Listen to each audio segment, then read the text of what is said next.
Last time group 4ல் கேட்ட question சரியான வாக்கியத்தை தேர்ந்தெடுக்கவும். வாக்கியம் 1, கங்கை பிரம்மபுத்திரா டெல்டா பகுதிகளில் மிகப்பெரிய சதுப்பு நில காடுகள் உள்ளன. வாக்கியம் 2, அலையாத்தி காடுகள் மாங்குரோவ் காடுகள் என்று அழைக்கப்படுகின்றன. 10th புக்கில் இந்திய காலநிலை மற்றும் இயற்கை தாவரங்களில் இருக்குது பாருங்கள். அலையாத்தி காடுகள் போதங்களின் ஆதிக்கத்துக்கு உள்ளாவதால் சதுப்பு நில காடுகள் மற்றும் டெல்டா காடுகள் எனவும் அழைக்கப்படுகின்றன. கங்கை பிரம்மபுத்திரா டெல்டா பகுதிகளில் உலகில் மிகப்பெரிய சதுப்பு நில காடுகள் உள்ளன. நம்மளோட கொஷின் அடுத்தது, இவ்வகை ஓதக்காடுகள் காணப்படுகின்றன. இவை மாங்குரோவ் காடுகள் என்றும் அழைக்கப்படுகின்றன. ஓதங்கள்னா அலையோட ஆதிக்கத்துக்கு உள்ளாறதுனால இந்த காடுகள் ஓதக்காடுகள், சதுப்பு நில காடுகள், மேங்க்ரோவ் காடுகள்னு சொல்கிறாங்க.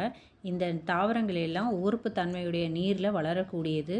அதோட வேர்கள் அந்த தன்மையில் இருக்கும். அதனால தான் அது உப்பு நீர்லேயும் வளரக்கூடிய தன்மையுடையது. கடலும் நிலமும் சந்திக்கிற இடத்துல சதுப்பு நில காடுகள் இருக்கும். இதுக்கான விடை 2 வாக்கியங்களும் சரி. Option A.